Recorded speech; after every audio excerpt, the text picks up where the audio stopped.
ಪ್ರತಿಯೊಂದು ಯುಗದಲ್ಲಿ ಒಂದು ಫರ್ಟೈಲ್ ಟೈಮ್ ಅಂತ ಹೇಳ್ತಾರೆ. ಆ ಫರ್ಟೈಲ್ ಟೈಮ್ ಬಂದೇ ಬರುತ್ತೆ, ಪ್ರತಿಯೊಂದು ಯುಗದಲ್ಲೂ ಬರುತ್ತೆ. ಆ ಫರ್ಟೈಲ್ ಟೈಮ್ನಲ್ಲಿ ಆದರ್ಶಗಳೆಲ್ಲ ಕೆಲಸ ಮಾಡುತ್ತೆ, ಐಡಿಯಲ್ ಥಿಂಕಿಂಗ್ ಎಲ್ಲ ಎಕ್ಸ್ಪ್ರೆಷನ್ಗೆ ಬರುತ್ತೆ. ವೇದ ವಾಕ್ಯಗಳು ಕೂಡ ನಮ್ಮ ಆ್ಯಕ್ಚುಯಲ್ ಲೈಫ್ಗೆ ಅಪ್ಲೈ ಆಗುತ್ತೆ ಆ ಟೈಮ್ನಲ್ಲಿ. ಆ ಫರ್ಟೈಲ್ ಟೈಮ್ನಲ್ಲಿ ಫಿಲಾಸಫಿ ಪ್ರಾಕ್ಟಿಕ್ಯಾಲಿಟಿಗೆ ಬಂದ್ಬಿಟ್ಟಿದೆಯೇನೋ ಅಷ್ಟರ ಮಟ್ಟಿಗೆ ಅದು ಮೌಲ್ಯಗಳೆಲ್ಲ ಬೆಲೆ ತಗೊಳ್ಳುತ್ತೆ. ಉದಾಹರಣೆಗೆ ಬುದ್ಧಿಸಮ್, ಶಂಕರಾಚಾರ್ಯರು ಇದ್ದ ಕಾಲದಲ್ಲಿ ವಿಸ್ಡಮ್ ಇರ್ಬೋದು, ನಾನ್ ವೈಲೆನ್ಸ್ ಇರ್ಬೋದು, ಲವ್ ಇರ್ಬೋದು, ಸೆಲ್ಫ್ ಕಂಟ್ರೋಲ್, ವಿಸ್ಡಮ್ ಏನೇ ಇರ್ಬೋದು, ಇವೆಲ್ಲವೂ ಕೂಡ ಒಂದು ಅರ್ಥ ತಗೊಳ್ತು, ಮೀನಿಂಗ್ಫುಲ್ ಆಯಿತು ಅವ್ರ ಕಾಲದಲ್ಲಿ. ಯಾಕೆ ಅಂದರೆ ಶಂಕರಾಚಾರ್ಯ ಕಾಲದಲ್ಲಿ ಎಷ್ಟು ಬುದ್ಧಿವಂತರಿದ್ದರು. ಆ ಕಾಂಟೆಂಪರರಿ ಆಫ್ ಶಂಕರಾಚಾರ್ಯ ಇಂಟೆಲೆಕ್ಚುಯಲ್ಸ್ ಯಾವ ಥರ ಇದ್ದರು ಬುದ್ಧಿವಂತರು ಅಂದರೆ ಅವರ ಅದ್ವೈತ ತತ್ವಗಳನ್ನು ಜೀರ್ಣಿಸ್ಕೊಳ್ತಾ ಇದ್ದರು. ಆ ಥರ ಇತ್ತು ಆ ಕಾಲ. ಎಷ್ಟು ಕಡಿಮೆ ಟೈಮ್ನಲ್ಲಿ ಎಷ್ಟೊಂದು ಸಾಧನೆ ಮಾಡಿದ್ರು. ಎಷ್ಟು ಚಿಕ್ಕ ವಯಸ್ಸಿನಲ್ಲಿ ಮೋಹಮುದ್ಗರ, ಅದೇ ಭಜಗೋವಿಂದಂ ಬರೆದ್ರು. ಅಂದರೆ ಆ ಟೈಮ್ನಲ್ಲಿ ಸತ್ವ ಬಹಳ ಡಾಮಿನೆಂಟ್ ಆಗಿತ್ತು. ಎಲ್ಲೋ ತಮಸ್ಸು ರಜಸ್ಸು, ತಮಸ್ಸಂತೂ ಬಹಳ ಕಡಿಮೆ, ರಜಸ್ಸು ಕಡಿಮೆನೇ ಇತ್ತು, ಸತ್ವ ಜಾಸ್ತಿ ಇತ್ತು. ಒಂದು ಅವತಾರ ಸಾಕಾಗಿತ್ತು. ಆದರೆ ಈಗ ಈ ಯುಗದಲ್ಲಿ ನೀವೇ ನೋಡಿ, ಎಲ್ಲೋ 10% ಸತ್ವ ಇಲ್ಲ, ತಮಸ್ಸು ಜಾಸ್ತಿ, ರಜಸ್ಸತ್ತು ವಿಪರೀತವಾಗಿದೆ. ಈ ಪ್ರಮಾಣದಲ್ಲಿ ಒಬ್ಬ ಗುರು ಸಾಕಾಗಲ್ಲ.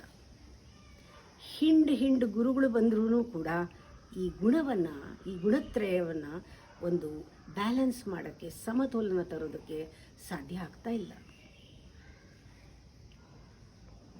ಎಂಥ ರಜೋಗುಣದವ್ರನ್ನ ಡೀಲ್ ಮಾಡಿದ್ರು ಶಂಕರಾಚಾರ್ಯರಂದರೆ ಪಂಡಿತರು. ಅವ್ರಿಗೆ ಹೇಳಿದ್ರು ಡೈರೆಕ್ಟಾಗಿ, ನಿನ್ನ ಗ್ರಾಮರ್ ಕಟ್ಕೊಂಡು ಏನಾಗಬೇಕು, ಸನ್ನಿಹಿತ ಕಾಲದಲ್ಲಿ ಸಾಯೋ ಕಾಲದಲ್ಲಿ ಗೋವಿಂದ ಅಂತ ಹೇಳು, ನಿನ್ನಲ್ಲಿರೋ ತಮಸ್ಸು ರಜಸ್ಸು ಕಳೆದು ಸತ್ವ ಸಂಪನ್ನನಾಗಿ ಮುಕ್ತಿ ಸಿಗತ್ತೆ ನಿನಗೆ ಅಂತ ಡೈರೆಕ್ಟಾಗಿ ಹೇಳಿದ್ರು. ಆಗಿನ ಜನಕ್ಕೆ ಗೊತ್ತಿತ್ತು. ಏನು ಗೊತ್ತಿತ್ತು? ಈ ತಮಸ್ಸು ಅನ್ನೋದು ಘನ ಕಲ್ ಥರ, ಅದು ರಜಸ್ಸು ಅನ್ನೋದು ಲಿಕ್ವಿಡಿಟಿ. ಅಂದ್ರೇನು? ಇದು ವಿಭಜಿಸೋಕ್ಕೆ ಸಾಧ್ಯವಾಗುವಂಥದ್ದು, ವಿಭಜಿಸಲ್ಪಡುವುದು. ಯಾವುದು? ರಜೋಗುಣದ ಮನಸ್ಸು. ಅದು ಚಂಚಲ ಸ್ವಭಾವ. ಆದರೆ ಸತ್ವಗುಣ ಇಂಟಿಗ್ರಿಟಿ, ಎಲ್ಲವನ್ನು ಸೇರಿಸ್ಕೊಳ್ಳೋದು, ಒಂದು ಮಾಡಿಕೊಳ್ಳೋದು ಅನ್ನೋದು ಅವ್ರಿಗೆ ಗೊತ್ತಿತ್ತು. ಶಂಕರಾಚಾರ್ಯರ ವಿವೇಕ ಚೂಡಾಮಣಿ ನೋಡಿದ್ರೆ ಗೊತ್ತಾಗುತ್ತೆ, ಅವರು ತಮೋಗುಣವನ್ನು ಹೆಚ್ಚು ಡೀಲ್ ಮಾಡಿಲ್ಲ. ಅವ್ರು ಹೇಳ್ತಾರೆ, ಶ್ರವಣವೇ ಇಲ್ಲದೆ ಇರೋನಿಗೆ ವಿವೇಕ ಏನು ಹೇಳೋದು ಅಂದರೆ, ಕಿವಿಗೇ ಹೋಗದೆ ಇರೋನು ತಮಸ್, ಕಿವಿಗೆ ಹೋಗಲ್ಲ. ಏನಾರು ಹೇಳ್ತಾ ಇದ್ದಾರೆ, ತೂಕಡಿಸ್ತಾ ಇದ್ದರೆ ಅವರು ತಮಸ್ ಸ್ಥಿತಿನಲ್ಲಿರ್ತಾರೆ, ಅವ್ರಿಗೇನೂ ಒಳಗಡೆ ಹೋಗೇ ಇಲ್ಲ. ತೂಕಡಿಸೋರ್ಗೆ ಏನು ಹೇಳ್ತೀಯ ವಿವೇಕ ನೀನು? ಆದರೆ ವಿವೇಕ ಚೂಡಾಮಣಿ ಆಗಲಿ, ಭಜಗೋವಿಂದಮ್ ಆಗಲಿ, ಅಥವಾ ಭಗವದ್ಗೀತೆ ಆಗಲಿ, ಎಲ್ಲ ರಜೋಗುಣದವ್ರಿಗೆ ಜಾಸ್ತಿ. ರಜೋಗುಣದಲ್ಲೇ ಆ ಪರಿವರ್ತನೆ, ಗುಣ ಪರಿವರ್ತನೆ, ಟ್ರಾನ್ಸ್ಫಾರ್ಮೇಷನ್, ರಿಯಲೈಸೇಷನ್ ಎಲ್ಲ ಆಗೋದು. ಅರ್ಜುನನೂ ರಜೋಗುಣ ಅಂತಲೇ ಕೃಷ್ಣ ಅವನನ್ನು ಸ್ವೀಕರಿಸಿದ್ದು ಸ್ಟೂಡೆಂಟ್ ಅಂತ. ರಜೋಗುಣ ಏನು ಹೇಳ್ತಾರೆ ನೋಡು, ನೀನು ಶ್ರವಣ ಮಾಡ್ತೀಯ, ರಜೋಗುಣದ ಒಂದು ವೀಕ್ನೆಸ್ಸು. ಶ್ರವಣ ಮಾಡೋದು, ಮನನ ಮಾಡೋದಿಲ್ಲ. ಭಾರಿ ದೊಡ್ಡ ವೀಕ್ನೆಸ್ಸು ರಜೋಗುಣದ್ದು. ಕೇಳಿದ್ರೆ ಅದು ಒಳಗಡೆ ಇಳಿಯೋದೇ ಇಲ್ಲ, ಅಷ್ಟೊತ್ತಿಗೆ ಏನೋ ಬೇರೆ ಒಂದು ಬಂದ್ಬಿಡುತ್ತೆ ತಲೆಗೆ. ಅಷ್ಟು ಚಂಚಲ, ಅಷ್ಟು ಫ್ಲೋಟಿಂಗ್ ಮೈಂಡ್, ಆ ಥರ ಹರಿತಾ ಇರುತ್ತೆ ಮನಸ್ಸು ರಜೋಗುಣದ್ದು. ಅದಕ್ಕೆ ಶಂಕರಾಚಾರ್ಯರು ಹೇಳ್ತಾರೆ, ನೋಡು, ಶ್ರವಣ ಮಾಡಿದ್ದು ಮನನ ಆಗಿ ನಿಧಿಧ್ಯಾಸನ ಆಗಬೇಕಾದ್ರೆ ನಿನಗೆ 5 ದಾಸ್ಯಗಳನ್ನು ಕೊಡ್ತೀನಿ. ಆ ದಾಸ್ಯವನ್ನು ಒಂದು ಟೂಲ್ ಥರ ಸಾಧನವಾಗಿ ಬಳಸ್ಕೊಂಡು ನೀನು ಮನನವನ್ನು, ಏನು ನಿನ್ನ ಜ್ಞಾನವನ್ನು ಮನನ ಮಾಡಿ ನೀನು ಅನುಷ್ಠಾನ ಮಾಡಬಹುದು. ಯಾವುದು ಈ ದಾಸ್ಯಗಳು ಅಂದರೆ ಕೀರ್ತನೆ ಮಾಡು, ಸ್ಮರಣೆ ಮಾಡು, ಸೇವನೆ ಮಾಡು, ನೀನು ಅರ್ಚನೆ ಮಾಡು, ನೀನು ವಂದನೆ ಮಾಡು. ಈ 5 ದಾಸ್ಯಗಳು ಏನಂತ ಹೇಳಿದ್ರು, ಇದನ್ನು ನೀನು ಟೂಲ್ ಆಗಿಟ್ಕೋ, ಇನ್ಸ್ಟ್ರೂಮೆಂಟ್ ಆಗಿಟ್ಕೋ, ಮೀನ್ಸ್ ಮಾಡ್ಕೋ, ಸಾಧನ ಮಾಡ್ಕೋ. ಇದರಿಂದ ನೀನು ಮನನ ಮಾಡಿ ನಿಧಿಧ್ಯಾಸನ ಮಾಡಬಹುದು ಅಂತ ಹೇಳಿದರು. ಆದರೆ ಈಗ ನಾವು ಈ ಕಾಲದಲ್ಲಿ ಯೋಚನೆ ಮಾಡಿ, ಶ್ರವಣ ಇಲ್ವೇ ಇಲ್ವಾ? ಮನನ ಅಂತೂ ಖಂಡಿತ ಇಲ್ವಾ? ಶ್ರವಣ ಇಲ್ಲದೆ ಇದ್ಮೇಲೆ ಮನನ ಏನು? ಮನನನೇ ಆಗದೆ ಇದ್ದರೆ ನಿಧಿಧ್ಯಾಸನದ ಪ್ರಶ್ನೆಯೇ ಇಲ್ಲ. ಆದರೆ ಈ 5 ದಾಸ್ಯಕ್ಕೆ ದಾಸರಾಗಿ ಅರ್ಚನೆ ಮಾಡಿಕೊಂಡು ಅಥವಾ ಸೇವೆ ಮಾಡಿಕೊಂಡು ಅಥವಾ ವಂದನೆ ಮಾಡಿಕೊಂಡು ತಲೆ ಹಣೆ ಚೆಚ್ಕೊಂಡು ನಮಸ್ಕಾರ ಮಾಡಿಕೊಂಡು ಈ ಒಂದು ಸಾಧನವನ್ನು ಗುರಿ ಮಾಡಿಕೊಂಡು ಅದಷ್ಟು ಮಾಡಿಬಿಟ್ಟು ಅರ್ಚನೆ ಮಾಡಿ ಮುಗಿದೋಯ್ತು. ಅದು ಗುರಿ ಆಗೋಯ್ತು, ಜೀವನೋಪಾಯನೂ ಆಗೋಯ್ತು. ಈ 3 ಯಾವಾಗಿಲ್ಲ, ಶ್ರವಣ ಮನನ ನಿಧಿಧ್ಯಾಸನ, ಇನ್ನು ಮಿಕ್ಕಿದ್ದೆಲ್ಲನೂ ಕೂಡ ಪ್ರಯೋಜನಕ್ಕೆ ಬರೋದಿಲ್ಲ. ಇನ್ನು ಮಿಕ್ಕಿದ್ದನ್ನು ಉಪಯೋಗಿಸ್ಕೊಂಡು ಇದನ್ನು ಡಿವೈಸ್ ಮಾಡಿಕೊಂಡು ಮನನ ಶ್ರವಣ ಆದರೆ ಗುಣಗಳು ಪರಿವರ್ತನೆ ಆಗತ್ತೆ ಅಂತ ಹೇಳಿದ್ರು. ಇದು ನಾವು ತಿಳ್ಕೋಬೇಕು. ನೋಡಿ, ರಜೋಗುಣಕ್ಕೆ ಒಂದು ವೀಕ್ನೆಸ್. ಪುನಃ ರಜೋಗುಣದ ವೀಕ್ನೆಸ್ ಏನು ಅಂದರೆ ತನ್ನ ಒಂದು ಅಜ್ಞಾನದಿಂದ ತಾನೇ ಸಫರ್ ಮಾಡೋದು. ಇದು ತುಂಬ ಜನ ರಜೋಗುಣದವ್ರು ತುಂಬ ಜನ ಇದ್ದೀರಾ, ಗಮನಿಸ್ಕೊಳ್ಳಿ. ನಿಮ್ಮ ಅಜ್ಞಾನದಿಂದ ನೀವೇ ಸಫರ್ ಮಾಡ್ತೀರಾ. ಅಂದರೆ ಇದು ತಲೆಹರಟೆ ಸ್ವಭಾವ ಅಂತ ಹೇಳ್ಬೋದು ರಜೋಗುಣ, ಹೆಡ್ ಸ್ಟ್ರಾಂಗ್ ಹೇಳ್ಬೋದು, ದುರಹಂಕಾರ ಅಂತ ಹೇಳ್ಬೋದು, ಅಥವಾ ರಜಸ್ಸು ಅಂದ ತಕ್ಷಣ ರಾಕ್ಷಸ ಬುದ್ಧಿ ಅಂತ ಹೇಳ್ಬೋದು. ಏನು ಬೇಕಾದರೂ ರಜಸ್ಸು ಜಾಸ್ತಿ ಡೇಂಜರಸ್. ನೋಡಿ, ಒಂದು ಉದಾಹರಣೆ ಕೊಡ್ತೀನಿ. ಯಾರೋ ಒಬ್ಬರು ಹೀಗೆ ಮಾತಾಡ್ತಿರುವಾಗ ನಾನು ಹೇಳಿದೆ, ಐಶ್ವರ್ಯ ಅನ್ನೋದು ತಾತ್ಕಾಲಿಕ ಅಂತ. ಇದು ಹೂ ಅನ್ಬೇಕು ಅಥವಾ ಇಲ್ಲ ಅನ್ಬೇಕು. ರಜೋಗುಣದ ಮನಸ್ಸು ಯಾವ ರೀತಿ ಕೆಲಸ ಮಾಡುತ್ತೆ ಅಂತ ನಾನು ಗಮನಿಸ್ತಾ ಇರ್ತೀನಿ ಮಾತಾಡಬೇಕಾದ್ರೆ. ಅವರು ಹೇಳಿದ್ರು, ತಾತ್ಕಾಲಿಕನ, ಹಾಗಿದ್ರೆ ರಿನೌನ್ಸ್ ಮಾಡಬೇಕಾ? ನಾನು ರಿನೌನ್ಸ್ ಮಾಡೋ ವಿಚಾರನೇ ಮಾತಾಡಿಲ್ಲ. ಅದಕ್ಕೆ ಹೇಳೋದು, ಅಹೆಡ್ ಯೋಚನೆ ಮಾಡೋದು ರಜೋಗುಣ. ಯಾವಾಗಲೂ ಪಾಸ್ಟ್ ಅಂದರೆ ಫ್ಯೂಚರ್, ಅಹೆಡ್ ಏನು ನಾನು ರಿನೌನ್ಸ್ ಮಾಡಬೇಕಾ? ನಾನು ಹೇಳಿದೆ, ನಿಮ್ಮಲ್ಲಿ ಒಂದು ತೃಷ್ಣೆ ಅಂತ ಇದೆ. ತೃಷ್ಣೆ ಅಂದರೆ ದಾಹ ಅಂತ.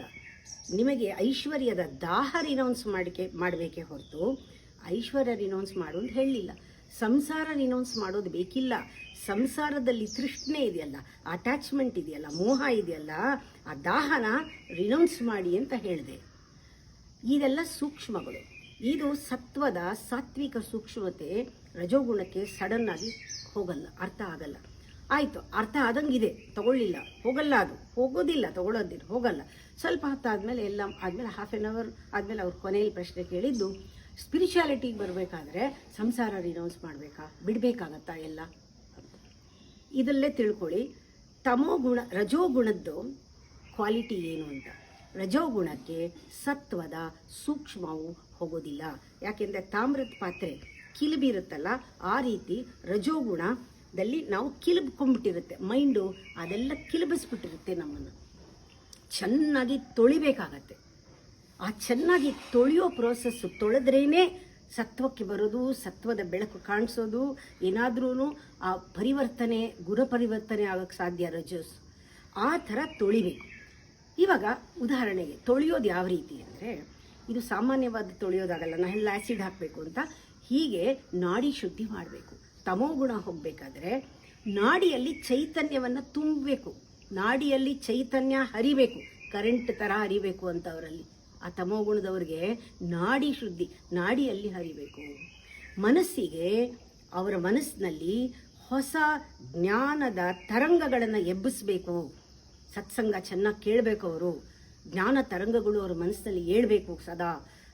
ಆಮೇಲೆ ಅವರ ಹೃದಯದಲ್ಲಿ ದೃಢತೆ, ಧೈರ್ಯ, ಸಾಹಸ ಇದನ್ನು ತುಂಬಬೇಕು. ಅವಕಾಶಗಳನ್ನು ಸೃಷ್ಟಿ ಮಾಡಬೇಕು, ಅವರಿಗೆ ಕಲ್ಪಿಸ್ಕೊಡ್ಬೇಕು. ಒಂದು ಸ್ಟೇಜ್ನ ಕಲ್ಪಿಸ್ಕೊಡ್ಬೇಕು ರಜೋಗುಣದವರಿಗೆ. ಕಲ್ಪಿಸ್ಕೊಟ್ಬಿಟ್ಟು ಆಮೇಲೆ ಅವರಿಗೆ ಒಂದು ಪಾಸಿಬಿಲಿಟಿ ಇದೆ, ನೀನು ಸತ್ವ ಸಂಪನ್ನ ಆಗಬಹುದು ಅನ್ನೋ ಪಾಸಿಬಿಲಿಟಿನ ರಜೋಗುಣದವ್ರಿಗೆ ತೋರಿಸ್ಬೋದು. ತಮೋಗುಣದವ್ರಿಗೆ ತೋರಿಸಿದ್ರೆ ಅವರು ತೊಗೊಳಕ್ಕಾಗಲ್ಲ. ರಜೋಗುಣದವ್ರಿಗೆ ಆ ಪಾಸಿಬಿಲಿಟಿ ತೋರಿಸ್ಬೋದು. ಗಾಯತ್ರಿ ಮಂತ್ರ ಬೆಸ್ಟ್ ಅಂತ ಹೇಳ್ತೀನಿ ನಾನು. ಯಾಕೆ ಅಂತ ಹೇಳ್ತೀರಾ, ನಮ್ಮಲ್ಲಿರೋ ಮೂಳೆ ಇದೆಯಲ್ಲ, ಇದು ತಮಸ್ಸು. ಹಾಗೆ ರಜೋಗುಣದವರಿಗೆ ರಕ್ತ ಯಾವಾಗಲೂ ಕುದೀತಾ ಇರುತ್ತೆ. ಅಂದರೆ ರಜೋಗುಣ ಸ್ವಭಾವ, ರಕ್ತದಲ್ಲಿ ರಜೋಗುಣ ಇದೆ. ಹಾಗೆ ನಮ್ಮಲ್ಲಿ ಮೂಳೆನಲ್ಲಿ ಹರಿಯೋ ಆ ಬೋನ್ ಮ್ಯಾರೋ ಅಂತೀವಲ್ಲ, ಆ ಬೋನ್ ಬ್ರೈನ್ ಫ್ಲೂಯಿಡ್, ಅದರಲ್ಲಿ ಓಜಸ್ಸು, ತೇಜಸ್ಸು, ರೇತಸ್ಸು ಎಲ್ಲ ಇದೆ. ಅದರಿಂದ ಸತ್ವ ಸಂಪನ್ನವಾದದ್ದು ನಮ್ಮೊಳಗಿದೆ. ನಾವು ತಿಳ್ಕೋಬೇಕು, ನಮ್ಮ ನಮ್ಮ ಮನುಷ್ಯರ ದೇಹದಲ್ಲಿ 9 ಧಾತುಗಳೇನಿದೆ ಅದರಲ್ಲೆಲ್ಲ ತಮಸ್ಸು, ರಜಸ್ಸು, ಸತ್ವ ಇದೆ. ಅದು ಅವಲಂಬಿಸೋದು ಯಾವುದನ್ನ? ಪ್ರಾಣವನ್ನ, ಪಂಚಪ್ರಾಣವನ್ನ ಅವಲಂಬಿಸುತ್ತೆ. ಈ ಪಂಚಪ್ರಾಣಗಳು ಗಾಯತ್ರಿಯ 5 ಮುಖಗಳಲ್ವೇ? ಯಾರು ಪಂಚಮುಖಿ ಗಾಯತ್ರಿಯನ್ನು ಜಪ ಮಾಡ್ತಾರೋ ಅವರಿಗೆ ರಜಸ್ಸನ್ನು ಕರಗಿಸಿ ಆ ಒಂದು ಸತ್ವಗುಣಕ್ಕೆ ಹೋಗೋದಕ್ಕೆ ಸಾಧ್ಯವಾಗುತ್ತೆ. ಇಷ್ಟಾದರೂ ನೋಡಿ, ಬಾಡಿ ತಮಸ್ಸಿನಿಂದ ದೇಹ ಭಾರ ಅನ್ನಿಸಬಹುದು, ಆದರೆ ರಜಸ್ಸಿನಿಂದ ಮನಸ್ಸು ಕುಗ್ಗತ್ತೆ. ಮನಸ್ಸು ಕುಗ್ಗತ್ತೆ ಸ್ವಾರ್ಥದಿಂದ, ಆ ದುಷ್ಟ ಬುದ್ಧಿಯಿಂದ ಕೆಟ್ಟ ಯೋಚನೆಗಳೆಲ್ಲ ಬರುತ್ತೆ, ಕೆಟ್ಟ ನಡವಳಿಕೆಗಳು ಬರುತ್ತೆ. ಈ ಕೆಟ್ಟ ನಡವಳಿಕೆಗಳ ಆ ವಿಚಾರ ಏನಿದೆ ಅದು ಪ್ರಾಣಶಕ್ತಿಯನ್ನೇ ಕುಂದಿಸ್ಬಿಡುತ್ತೆ. ನೋಡಿದ್ರ, ಪ್ರಾಣಶಕ್ತಿಯಿಂದ ಗುಣ ಬದಲಾಯಿಸಬಹುದು, ಆದರೆ ಈ ಕೆಟ್ಟ ಗುಣ, ರಜೋಗುಣದ ಆ ರಾಕ್ಷಸ ಗುಣ ಎಷ್ಟಿರುತ್ತೆ, ಕೆಟ್ಟ ಗುಣ, ಕೆಟ್ಟ ನಡತೆ ಅಂದರೆ ನಮ್ಮ ಪ್ರಾಣಶಕ್ತಿಯೇ ಕುಂದು ಹೋಗುತ್ತೆ ಎಷ್ಟೋ ಸತಿ. ಅದಕ್ಕೇನೆ ಹೇಳೋದು, ರಜೋಗುಣದವ್ರಿಗೆ ಬರೀ ಪ್ರಾಣಶಕ್ತಿ, ಬರೀ ನಾಡಿ ಶುದ್ಧಿ ಆಗಲ್ಲ, ಇವರಿಗೆ ಒಂದು ಪ್ರಜ್ಞೆಯ ಪ್ರಕಾಶ ಬೇಕು. ಪ್ರಜ್ಞೆಯ ಪ್ರಕಾಶ ಬೇಕು ಇಂಥವರಿಗೆ. ಆ ಪ್ರಜ್ಞೆ ಪ್ರಕಾಶ ಬೇಕಾದರೆ ನಾವು ನೋಡಬೇಕು, ಈ ಬುದ್ಧಿ ಇದೆಯಲ್ಲ, ರಜಸ್ಸಿನ ಬುದ್ಧಿ, ಅದು ಅದಕ್ಕೆ ಹೇಳ್ತಾರೆ ರಜಸ್ಸು ಒಂದು ಭೋಗದ ಬುದ್ಧಿ ಅಂತ. ರಜಸ್ಸು ಭೋಗದ ಬುದ್ಧಿ ಆದ್ದರಿಂದ ದೇಹ ಕ್ಷೀಣವಾಗಿಬಿಡುತ್ತೆ ಬೇಗ. ಆಮೇಲೆ ಸ್ವಾರ್ಥ ಜಾಸ್ತಿ ಇರುತ್ತೆ ರಜಸ್ದಲ್ಲಿ. ಆ ಸ್ವಾರ್ಥ ಸ್ವಭಾವ ನಮ್ಮಲ್ಲಿ ಅದು ಪರಿವರ್ತನೆ ಆಗಬೇಕು. ಆದರೆ ನಮ್ಮನ್ನು ಅದು ಕರ್ಕೊಂಡು ಹೋಗಿ ಸ್ವಾರ್ಥ ಒಂದು ಪಾಪದ ಕೂಪದಲ್ಲಿ ನಮ್ಮನ್ನು ತಳ್ಳಿಬಿಡುತ್ತೆ. ನಾನಿಷ್ಟೇ ಹೇಳೋದು, ಜೀವನನ ಯಾವ ರೀತಿ ಕಲ್ಪಿಸ್ಕೋಬೇಕು? ಒಂದು ಬಟ್ಟೆ, ವಸ್ತ್ರ. ಆ ವಸ್ತ್ರಕ್ಕೆ ಅಸಂಖ್ಯಾತ ತೂತುಗಳಿದೆ. ನಮ್ಮ ಜೀವನ ಅದೇ ರೀತಿ ಅಸಂಖ್ಯಾತ ತೂತುಗಳಿರೋ ವಸ್ತ್ರ. ಈಗ ಈ ವಸ್ತ್ರದಲ್ಲಿ ಎಷ್ಟನ್ನು ನಾವು ಹಿಡ್ಕೊಳ್ತೀವಿ, ಒಳ್ಳೆಯದನ್ನು, ಸತ್ವವನ್ನು ಎಷ್ಟನ್ನು ತಗೊಂಡು ಹೋಗ್ತೀವಿ, ಅದು ನಮ್ಮಲ್ಲಿರೋದು. ಆದರೆ ತಮಸ್ಸು, ರಜಸ್ಸು ತುಂಬಿಕೊಂಡಿದ್ರೆ ಆ ಸತ್ವ ಎಲ್ಲಿ ಹಿಡಿತೀರಾ? ಜರಡಿ ಒಳಗೆ ಹಾಲು ಕರೆದ್ರೆ ಎಲ್ಲ ನಷ್ಟ ಆಗುತ್ತೆ. ಎಲ್ಲೋ ಜರಡಿಗೆ ಒಂಚೂರು ಸಿಕ್ಕಾಕೊಂಡಿದ್ರೆ ಹಾಲಿನ ಕೆನೆನೋ ಏನೋ ಅದು ಸಿಕ್ಕಿದ್ರೂ ಸಿಗ್ಬೋದು. ಆ ರೀತಿ ಜೀವನ ಇದೆ ನಮ್ಮದು. ಅದರಿಂದ ನಾವೇನು ಮಾಡಬೇಕು? ರಜಸ್ಸನ್ನು ಹೆಚ್ಚಿಸ್ತಾ ತಮಸ್ಸಿನ ಜೊತೆಗೆ ಅದನ್ನು ಹೊಂದಿಸಿ ಸಮತೋಲನ ಮಾಡಿ ಅದನ್ನು ಕಡಿಬೇಕು. ಇದೇ ಮನ್ಮಂಥನ, ಆತ್ಮದ ಚಿಕಿತ್ಸೆ. ಮನ್ಮಂಥನ ಆಗಬೇಕು. ಕಡ್ದು ಬೆಣ್ಣೆ ಥರ ಕಡಿಬೇಕು ಅಂತ ಹೇಳಿಲ್ವಾ? ಆ ಮಂಥನ ಆಗೋದು ಸತ್ಸಂಗದಲ್ಲಿ, ಆತ್ಮ ಸಂಶೋಧನೆ ಆಗೋದು ಸತ್ಸಂಗದಲ್ಲಿ. ಇದಕ್ಕೆ ಶಂಕರಾಚಾರ್ಯರು ತಿತಿಕ್ಷೆ ಬೇಕು, ದಯೆ ಬೇಕು, ಇದಕ್ಕೆ ಒಂದು ಸಹಾನುಭೂತಿ ಬೇಕು, ಮೈತ್ರಿ ಬೇಕು. ಆ ಮೈತ್ರಿ ಮತ್ತು ಕರುಣೆ, ಆಮೇಲೆ ಸೇವಾ ಮಾಡುವ ಒಂದು ಧರ್ಮ ಬರಬೇಕು, ಶ್ರದ್ಧೆ ಬರಬೇಕು. ಈ ಸತ್ಸಂಗದ ಎಲ್ಲದೂ ಬೇಕು ಅಂತ ಹೇಳ್ತಾರೆ. ಈ ರಜೋಗುಣ ಇದೆಯಲ್ಲ, ಈ ರಜೋಗುಣ, ರಾಕ್ಷಸ ಗುಣ ಇದೆಯಲ್ಲ, ಇದಕ್ಕೆ ಸಪೋರ್ಟ್ ಅಂದ್ರೆ ಏನು? ಇದಕ್ಕೆ ಒಂದು ಹಿನ್ನೆಲೆಯಾಗಿ ಅಥವಾ ಬ್ಯಾಕ್ಗ್ರೌಂಡ್ ಆಗಿ, ತಳಪಾಯ ಆಗಿ ಸತ್ವ ಇರಲೇಬೇಕು. ನೋಡಿ, ಸತ್ವದ ಅಪ್ಪ ಅಮ್ಮ ಇದ್ರೆ ಬ್ಯಾಕ್ಗ್ರೌಂಡ್ ಆಗಿ, ಮಕ್ಕಳು ರಜಸ್ನಲ್ಲಿ ಇದ್ರೂ ಕೂಡ ಅವರು ಹೆಂಗೋ ಮುಂದೆ ಬಂದ್ಬಿಡ್ತಾರೆ, ಆ ಸಪೋರ್ಟ್ ಇದ್ರೆ. ಅದೇ ಅಪ್ಪ ಅಮ್ಮ ತಮಸ್ನಲ್ಲಿದ್ದು ಮಕ್ಕಳು ರಜಸ್ಸಿದ್ರೆ ದಾರಿ ತಪ್ಪಿಡ್ತಾರೆ. ಇದು ತಿಳ್ಕೊಳ್ಳಿ, ಇದೊಂದೇ ಕಾಂಬಿನೇಷನ್ ಅಲ್ಲ, ಅಪ್ಪ ಮಕ್ಕಳದು ಬೇರೆ ಬೇರೆ ಬೇರೆ ಕಾಂಬಿನೇಷನ್ ಅಲ್ಲಿ ನೋಡ್ಕೊಳ್ಳಿ. ರಜಸ್ಸಿಗೆ ಬೇಕಾಗಿರೋದು, ಜೊತೆ ಬೇಕಾಗಿರೋದು, ಸಹವಾಸ ಬೇಕಾಗಿರೋದು, ಸತ್ವ ಪ್ರಧಾನವಾದವ್ರದ್ದು ಸಹವಾಸ ಬೇಕು, ಸಪೋರ್ಟ್ ಬೇಕು. ಯಾವಾಗ ಸತ್ವ ಇಲ್ಲ ಸಪೋರ್ಟಿಂಗ್ ಆಗಿ ಅಲ್ಲಿ ತಮಸ್ಸಿದೆ, ಅದು ದಾರಿ ತಪ್ಪತ್ತೆ. ಇದು ನಮಗೆ ಗೊತ್ತಾಗಬೇಕು. ದಾರಿ ತಪ್ಪೋಗುತ್ತೆ. ಎಷ್ಟೋ ಜನ್ಮಗಳು ನಾವು ಬರ್ತಾ ಇದ್ದೀವಿ. ಯಾವುದೋ ಜನ್ಮದ ಸ್ವಲ್ಪ ಪುಣ್ಯ ಏನಾದರೂ ಇದ್ರೆ, ಒಳ್ಳೆಯದು ಕೆಟ್ಟದ್ದನ್ನು ಮೀರಿದ ಸತ್ಯ ಯಾವುದು? ವೇದದ ಸಾರ, ವೇದ ಸಾರ, ಸತ್ಯದ ಸಾರ. ಆ ಶ್ರವಣ, ಆ ಸತ್ಯದ ವಚನ, ಗುರುವನ್ನೇ ಮಾತಾಡೋಕ್ಕೆ ಸಾಧ್ಯ. ಎರಡಕ್ಕೂ ಮೀರಿ ಮಾತಾಡ್ತಾನೆ ಗುರು. ಧರ್ಮ ಅಧರ್ಮವನ್ನು ಮೀರಿದ ಅಧಿಧರ್ಮದಲ್ಲಿ ಆ ಸತ್ಯದ ವಾಕ್ಯಗಳು ಏನಿದೆ, ಗುರು ಮಾತು ಬೋಧನೆಗಳು ಏನಿದೆ, ವಚನಗಳು ಏನಿದೆ, ಅವೆಲ್ಲವೂ ಆಟಮ್ ಬಾಂಬ್ ಥರ. ಒಂದೊಂದು ಅಣುನೂ ಕೂಡ ಪವರ್ಫುಲ್ ಆಗಿರುತ್ತೆ. ಒಂದೊಂದು ಅಕ್ಷರವೂ ಗುರು ಬಾಯಿಂದ ಬಂದಿದ್ದು. ಇದನ್ನು ಹೇಳ್ತಾರೆ, ಇದು ಹೇಗೆ ಅಂದರೆ,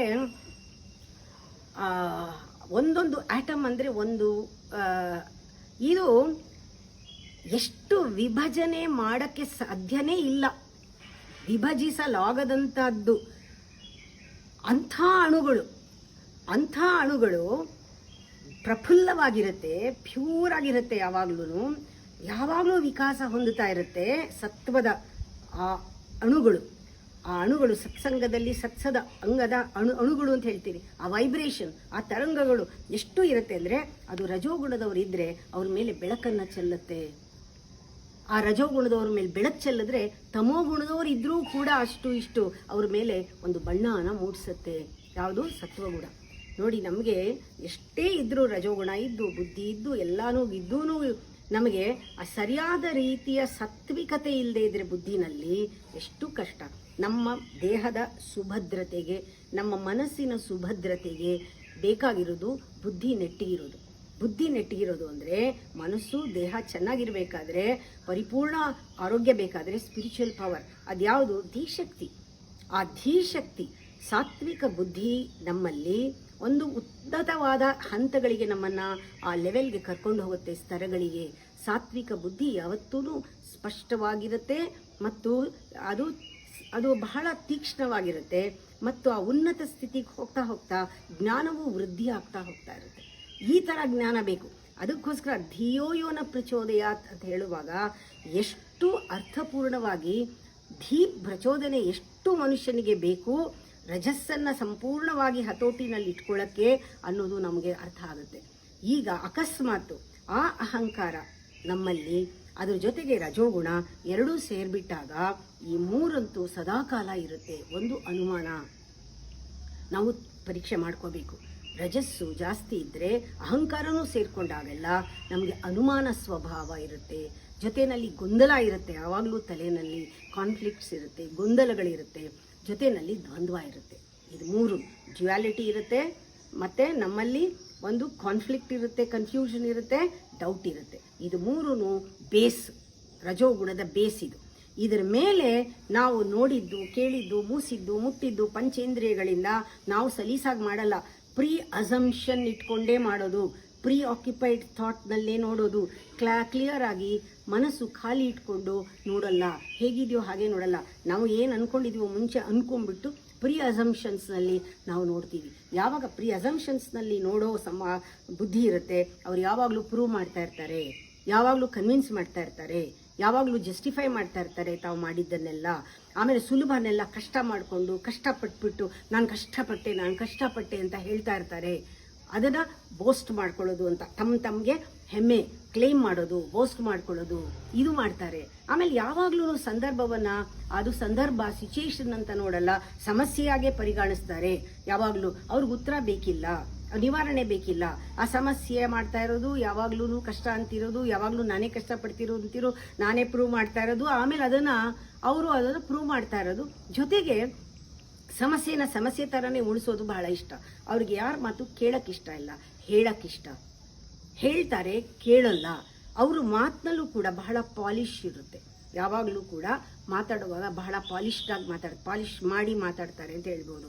ಅಂದರೆ ನಯ ನಾಜೂಕು ಎಲ್ಲರೂ ಬಹಳ ಚೆನ್ನಾಗಿ ಬಳಸಿ ಮಾತಾಡ್ತಾರೆ, ಅದು ಎಕ್ಸಾಜರೇಟ್ ಮಾಡ್ತಾರೆ. ಈ ಸ್ವಭಾವವೆಲ್ಲ ಅವರಲ್ಲಿ ಇರುತ್ತೆ.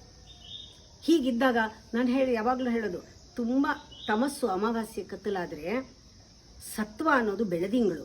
ಈ ರಜಸ್ ಇದೆಯಲ್ಲ, ವೆರಿ ಡೇಂಜರಸ್. ಅದು ನಾನು ಯಾವಾಗಲೂ ಹೇಳ್ತೀನಿ, ಇದು ಲಾಸ್ ಆಂಜಲೀಸ್ ಅಂತ ಮಾಯಾಲೋಕ. ಯಾವಾಗಲೂ ಬಣ್ಣ ಲೋಕ ಹಡ್ದಂಗೆ ಯಾವಾಗಲೂ ಬಹಳ ತೋರಿಕೆ ಜಾಸ್ತಿ, ಆಮೇಲೆ ಸಂಭ್ರಮ ಪಡೋದು ಜಾಸ್ತಿ, ಸಂಭ್ರಮ ತೋರಿಸೋದು ಇರೋಕ್ಕಿಂತ ಜಾಸ್ತಿ, ಇಲ್ಲೇ ಇರೋದನ್ನೆಲ್ಲ ತೋರಿಸೋದು, ಡಂಬಾಚಾರ ಮಾಡೋದು, ಆಮೇಲೆ ಇದು ಆರ್ಭಟ ಜಾಸ್ತಿ, ಇದೆಲ್ಲನೂ ಮಾಡೋದು ಕಂಪ್ಲೀಟ್ ರಜೋಗುಣದ ಸ್ವಭಾವ. ಹೀಗೆ ಮಾಡುವಾಗ ಕೂಡ ಅವರಲ್ಲಿ ಒಂದು ಇದಿರುತ್ತೆ, ಏನು ಆಗಿದ್ದೆಲ್ಲ ನಾ ಮಾಡಿದೆ, ಆಗಿದ್ದೆಲ್ಲ ನಾ ಮಾಡಿದ್ದು, ಆಗದೆ ಇರೋದೆಲ್ಲ ಬೇರೆಯವರು. ಇದು ಆಟ, ಇದು ಕನಿಂಗ್ ಗೇಮ್ ನಡೀತಾ ಇರುತ್ತೆ. ಜೊತೆಯಲ್ಲಿ ನಾನು ಯೂಶಲಿ ಹೇಳ್ತಿರ್ತೀನಿ, heads I win, tail you lose ಅಂತ. ರಾಜ ಬಿದ್ದರೆ ನಾನು ಗೆದ್ದೆ, ರಾಣಿ ಬಿದ್ದರೆ ನೀನು ಸೋತೆ ಅಂದ್ರೇನು, ಎರಡೂ ಸತ್ತಿನೂ ನಾನೇ ಗೆದ್ದೆ ಅಂತ. ಈ ಥರ ವ್ಯವಹಾರ ಮಾಡೋದು, ಜವಾಬ್ದಾರಿ ತಗೊಳ್ಳಲ್ಲ, ಜವಾಬ್ದಾರಿನ ಬೇರೆಯವ್ರ ಮೇಲೆ ಹಾಕೋದು, ಆಗಿದ್ದೆಲ್ಲ ನಾನು, ಆಗದೇ ಇರೋದೆಲ್ಲ ಬೇರೆಯವರು. ಇದೆಲ್ಲನೂ ನಾನು ಈ ಒಂದು ಪ್ರಿಪರೇಷನ್ ಕ್ಲಾಸ್ನಲ್ಲಿ ಇದನ್ನೆಲ್ಲ ಹೇಳ್ತೀನಿ ಡೀಟೇಲ್ ಆಗಿ.